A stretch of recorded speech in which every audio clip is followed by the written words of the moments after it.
Visi transformasi digital hari ini.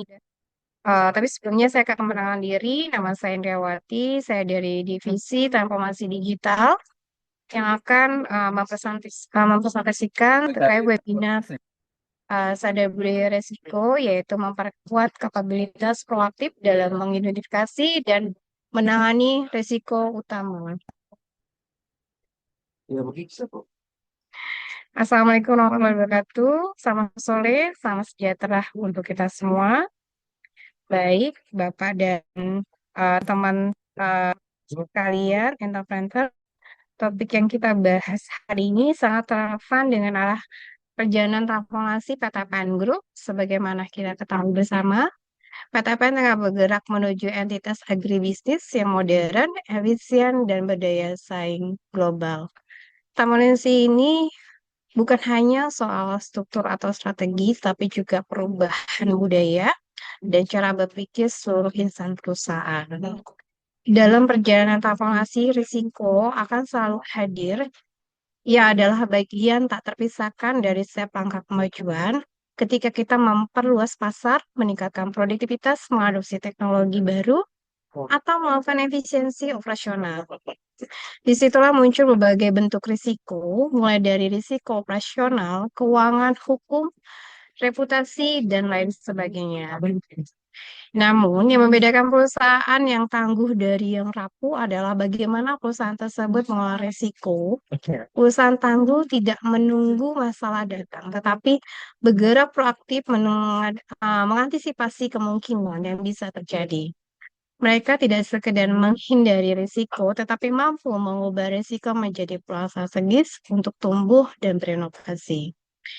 Itulah esensi dari topik kita hari ini, memperkuat kapabilitas proaktif dalam mengidentifikasi dan menangani risiko utama. Kita ingin membangun organisasi yang waspada, adaptif, dan tangguh di mana setiap insan PTPN untuk memiliki kepekaan terhadap risiko, serta keberanian untuk bertindak cepat dan tepat untuk mengolah risiko.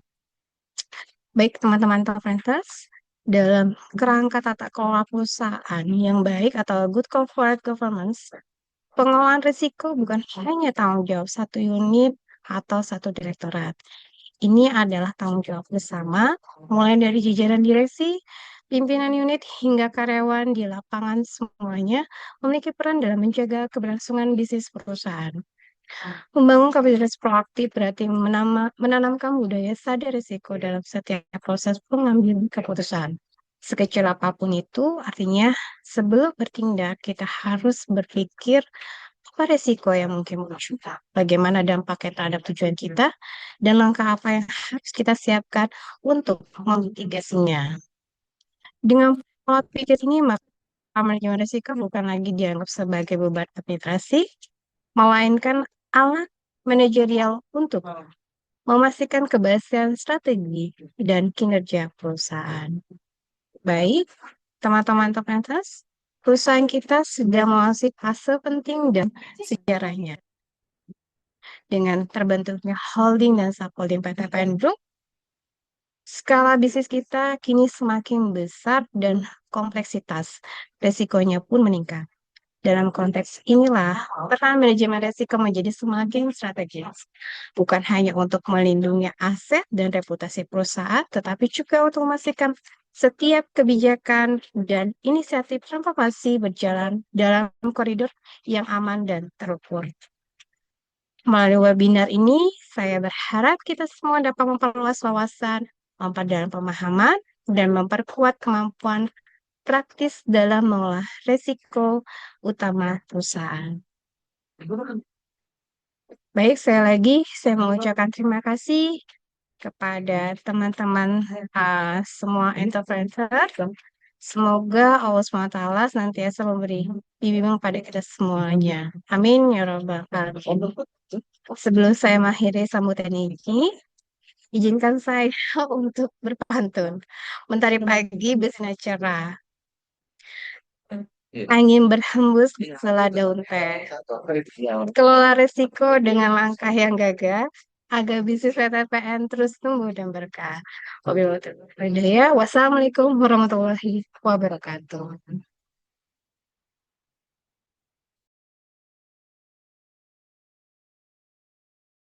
Nah, sebelumnya memang saya juga sempat ya bekerja sebagai auditor, external auditor, yaitu di Grant Thornton Indonesia maupun di PricewaterhouseCoopers ya.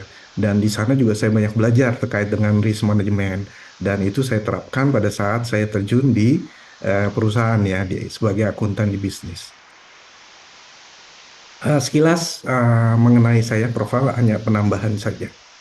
Oke. Jika nanti ada pertanyaan, saya persilakan ya untuk bisa langsung chat atau diingatkan ya dari Bu Moderator kalau ada pertanyaan yang perlu saya jawab langsung, atau nanti raise hand bisa langsung bicara juga bisa langsung ya. Nah, sebelum kita masuk ke dalam topiknya ya, yang topik yang kita akan bahas yaitu memperkuat kapabilitas proaktif dalam mengidentifikasi dan menangani risiko utama. Nah, memang untuk topiknya ini skopnya lebih ke arah manajemen, ya, terkait dengan risk management lebih ke arah prosesnya ya, lebih ke arah prosesnya. Karena kalau kita bicara risk management yang kita istilahnya berdasarkan ISO 31.000 tahun 2018 ya, tapi bisa juga berdasarkan KOSO ya. Biasanya kalau KOSO digunakan oleh auditor ya. Nah, kalau di perusahaan biasanya kita lebih menggunakan standar yang diatur dalam ISO 31.000 tahun 2018. Itu ada tiga ya elemen utama. Yang pertama terkait dengan prinsip, berikutnya terkait dengan kerangka kerja, dan terkait dengan proses.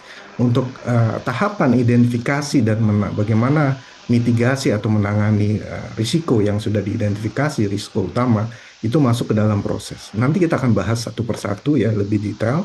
Tapi sebelum kita masuk ke proses, saya ingin sharing ya terkait dengan overview dari risk management ya. Nah, kalau dari risk management sendiri, biasanya kita jalankan ya pengalaman yang sudah saya terapkan langsung di perusahaan, kita menerapkan dari sisi untuk risk management terkait dengan enterprise risk management maupun dari sisi operasional ya, baik itu di kebun dan pabrik ya. Kalau konteksnya adalah plantation, kita menerapkan namanya istilahnya operating risk management. Ya, dari sisi definisi bisa kita mengacu dari Juknis yang ada ya, SK6 DKUMDU 10 tahun 2023 mengenai definisi dari manajemen risiko, maupun dari ISO juga diatur. Ya, jadi konsep yang utama dari bagaimana risk management itu, bagaimana mengidentifikasi, istilahnya adalah semua yang mempunyai target, semua yang ada tujuan, pasti melekat risiko. Risiko itu bisa risiko yang sifatnya negatif, yang perlu kita mitigasi, atau risiko yang sifatnya adalah positif, peluang yang bisa kita kembangkan kembali sehingga bermanfaat bagi perusahaan. Ya. Nah, di sini juga kita perlu mempertimbangkan ya terkait dengan dari sisi risiko utama ya. Kalau risiko utama berdasarkan juknis yang ada ya, di sini mempunyai pengaruh yang signifikan terhadap pencapaian sasaran perusahaan atau sesuai dengan keinginan dari pemegang saham dan manajemen ya, sehingga mendapatkan perhatian